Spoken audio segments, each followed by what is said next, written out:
It is known to all that, in my opinion, nothing is more honorable than the fear of God. Although it was previously decided to convene the Council of Bishops in Ankara of Galatia, it now seems more appropriate to hold this meeting in the city of Nicaea in Bithynia for several reasons.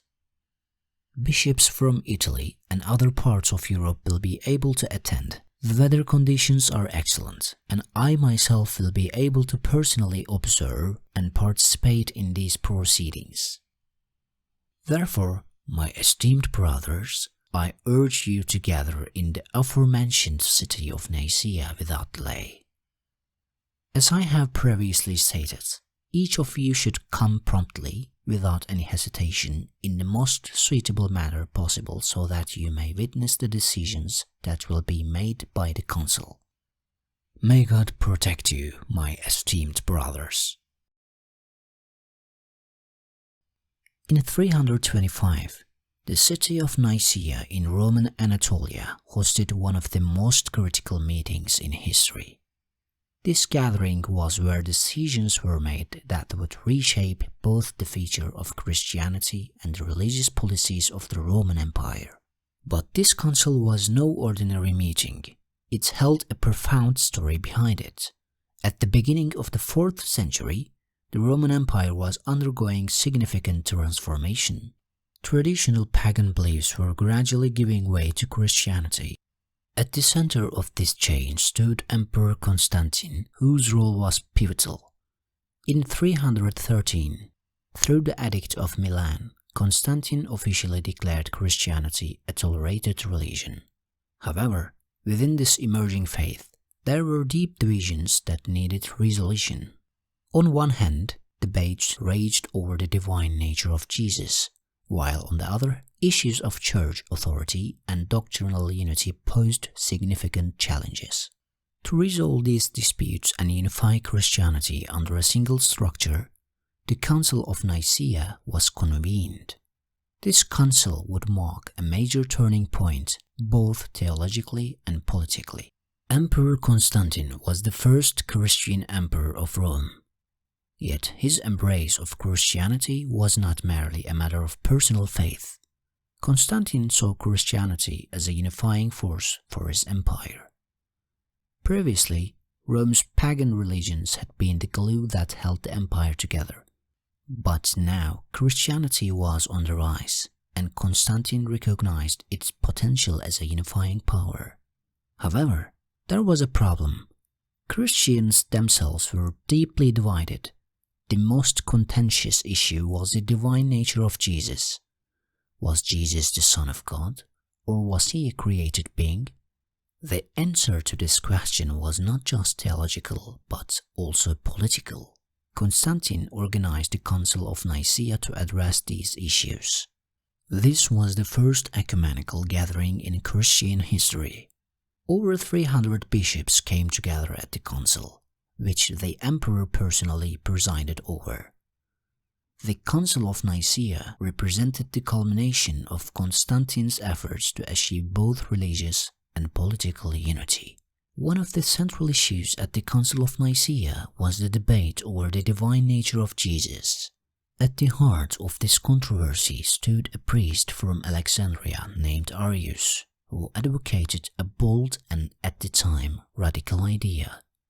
Jesus was a created being, made by God, and not of the same essence as him. According to Arius, God was unique and eternal. Therefore, Jesus must have been a creation of God. For many, Arius' views were seen as a way to preserve the unity of God's singularity. However, large segments of the church found this idea dangerous. This perspective was vehemently opposed by Alexander, the bishop of Alexandria, and his protege Athanasius. They argued that if Jesus was not equal to God, the fundamental doctrine of the Trinity would collapse. More importantly, if Jesus were merely a created being, God's direct intervention in humanity's salvation would not be possible. The debates quickly escalated from theological disagreements to a political and social crisis.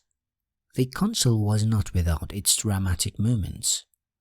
According to a traditional account, during the height of these heated debates, Nicholas of Myra struck Arius in the face, unable to tolerate his views any longer. This moment reflected the intensity of the council and sensitivity of the theological discussions. Meanwhile, Athanasius, though a young deacon at the time, emerged as one of the most prominent figures of the council. He became a passionate defender of the belief that Jesus was of the same essence as God. In the years to come, Athanasius would lead the fight against Arianism and play a crucial role in the implementation of Nicene Creed. Arius's ideas did more than just create a theological divide. They also split Christian communities across the Roman Empire. While Arianism was quickly adopted in some regions, it was outright condemned as heresy in others. These debates over Jesus' divine nature were one of the main reasons that compelled Constantine to step in and convene the Council of Nicaea. The decisions made at the Council of Nicaea marked one of the most significant turning points in Christian history. The Council's great achievement was the adoption of Nicene Creed, which clearly defined Jesus' divine nature and established the fundamental beliefs of Christianity. The Creed declared that Jesus was God from God, light from light, true God from true God, and that He was of the same essence as God. This directly rejected Arius's teachings, which were officially condemned as heresy.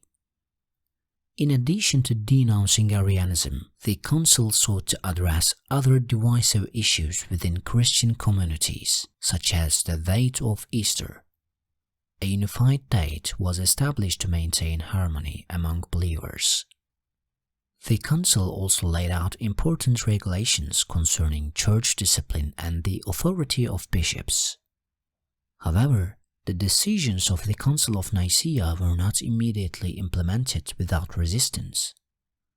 Arianism continued to find strong support, especially in the eastern regions of the empire.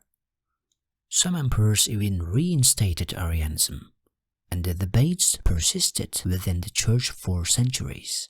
Despite this, the Council of Nicaea played a critical role in shaping the foundational doctrines of Christianity and solidifying the authority of the Church. Even today, the Nicene Creed is recited by millions of Christians during weekly worship services, serving as a testament to the enduring legacy of the Council. Its impact extended far beyond Christian theology, influencing the development of religious and political authority throughout history. The Council of Nicaea, convened in 325, not only transformed Christian history, but also altered the course of world history. The decision to affirm Jesus' divinity and unify the empire under a shared doctrine marked the beginning of a new era. Yet these decisions were only the start. The Council's resolutions sparked centuries of debates, inspired new ideas, and deepened old divisions. Today, the still waters of Lake Nicaea reflect none of the echoes of the monumental debates. Yet the decisions made there continue to resonate in Nicene Creed recited by millions of Christians.